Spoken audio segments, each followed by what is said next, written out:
এজন্য আমাদের রোজা হতে হবে গুনাহমুক্ত রোজা। রোজা রেখে জবানের গুনাহ, হাতের গুনাহ, চোখের গুনাহ, পায়ের গুনাহ, সব ধরনের গুনাহ থেকে বাঁচতে হবে। কোন ইনশাআল্লাহ।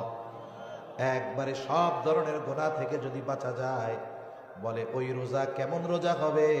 বলে ওই রোজার প্রতিদান স্বয়ং যিনি হয়ে যাবেন তিনি কে? রাসূলুল্লাহ সাল্লাল্লাহু আলাইহি ওয়াসাল্লাম বলেন, আল্লাহ তাআলা বলেন, কুল্লু আমাল ইবনে আদম লাহু ইল্লা সিয়াম।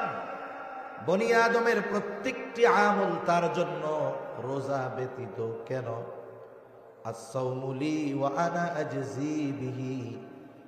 নবীজি বলেন, আল্লাহ তাআলা বলেছেন, রোজা বান্দা আমার জন্য রাখে, আর এই রোজার প্রতিদান স্বয়ং আমি আল্লাহ নিজে দিব। রোজার প্রতিদান আল্লাহ তাআলা দিবে।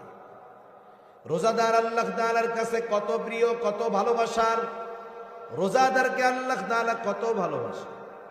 নবীজি সাল্লাল্লাহু আলাইহি ওয়াসাল্লাম জানিয়ে দেন, লাখুলুফু ফামিস সাইমি আতয়াবু ইনদাল্লাহি তাআলা মির রিহিল মিস্ক। রোজাদার রোজা রাখার কারণে তার গালের মধ্যে যে গন্ধ হয়, স্বাভাবিকভাবে একটা ঘর, ওই ঘরে যদি মানুষ বসবাস না করে, আপনি যতই পরিষ্কার পরিচ্ছন্ন করে রেখে যান না কেন, ঘরটা যদি 2-4-10 দিন বন্ধ থাকে, এরপরে যদি মানুষজন ঢুকে, ওই ঘরের মধ্যে একটা গন্ধ পাওয়া যায় কি যায় না? ঘরটা পরিষ্কার, কিন্তু মানুষ না থাকার কারণে স্বাভাবিক একটা গন্ধ হয়, আলো বাতাস না যাওয়ার কারণে। অনুরূপভাবে দীর্ঘক্ষণ যখন আমরা পানাহার থেকে বিরত থাকি, খাবার থেকে বিরত থাকি, পাকস্থলী খালি হয়ে যায়, শুকনা হয়ে যায়। বলে ওই পাকস্থলী থেকে একটা গন্ধ মানুষের মুখ দিয়ে আসে। আল্লাহর নবী বলেন, এই যে মুখের গন্ধ রোজাদারের, এটা আল্লাহ তাআলার নিকটে মিশক আম্বরের চাইতেও বেশি প্রিয়।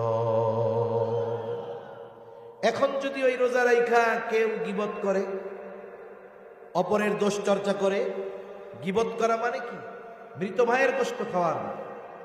একজনের দোষ তার অনুপস্থিতিতে শুধুমাত্র মজা নেওয়ার জন্য আলোচনা করা, এটা গীবত। আর রোজার মাসে এই কাজটা অনেক মানুষ করে, কাজ নাই, কি করবে?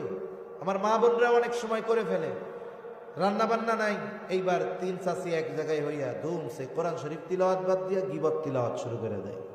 আছে না নাই কোন? অথচ গীবত কত জঘন্য এক পাপ। আল্লাহ তাআলা বলেন, ওয়ালা ইয়াগতাব বা'দুকুম বা'দা আইয়ুহিব্বু আহাদুকুম আন ইয়াকুলা লাহমা আখিহি মাইতান ফাকারিহতুমু।